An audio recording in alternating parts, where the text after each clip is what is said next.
बहादुर जेठानी जी को। प्रज्ञा अपनी जेठानी को डराने का एक प्लान बनाती है। रात में वो शिवानी के पास जाती है और कहती है, दीदी मुझे ना बहुत डर लग रहा है। क्या हुआ मेरी डरपोक देवरानी? दीदी मैं छत पर गई ना तो मुझे ऐसा लगा कि कोई वहां है। ऐसा लगा जैसे मुझे कोई वहां देख रहा था, जैसे कोई साया। अरे क्या बक रही हो, तेरा वहम होगा। नहीं नहीं दीदी, आप चलो ना प्लीज मेरे साथ, मुझे तो बहुत डर लग रहा है। मेरी एक साड़ी सूख रही थी, वही लानी है। प्लीज आप चलिए ना ऊपर मेरे साथ। ओफो चल। प्रज्ञा शिवानी को बहाने से छत पर ले जाती है और वो उसके पीछे चल रही होती है। ले आ गए हम छत पर, कहाँ है भूत, दिखा, कहीं तो है नहीं। तभी प्रज्ञा चुपके से सीढ़ियों पर छुप जाती है और शिवानी छत पर अकेली रह जाती है। अरे प्रज्ञा कहाँ चली गई? प्रज्ञा एकदम से सीढ़ियों का दरवाजा बंद कर देती है।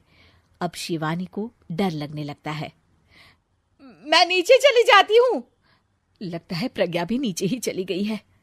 तभी उसके सामने एक खुले बाल सफेद साड़ी में औरत खड़ी होती है। शिवानी उस औरत को देखकर डर जाती है। हाल तू जलाल तू आई बला को टाल तू, हाल तू जलाल तू आई बला को टाल तू।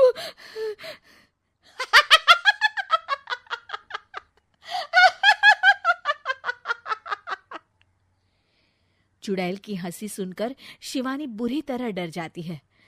नहीं नहीं मुझे छोड़ दो, भगवान के लिए मुझे छोड़ दो। नहीं नहीं नहीं नहीं नहीं नहीं नहीं, नहीं। मैं तुझे नहीं छोड़ूंगी, मैं तेरा खून पी जाऊंगी। तभी चुड़ैल की हंसी उसकी सास की हंसी में बदल जाती है।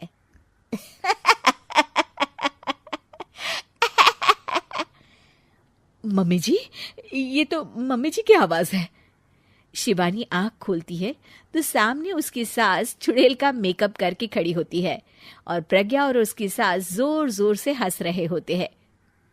क्यों मेरी बहादुर जेठानी जी, आप तो कहती थी कि आप किसी से नहीं डरती। ये तुमने अच्छा नहीं किया प्रज्ञा। और सासू माँ, आप भी इसके साथ मिलकर।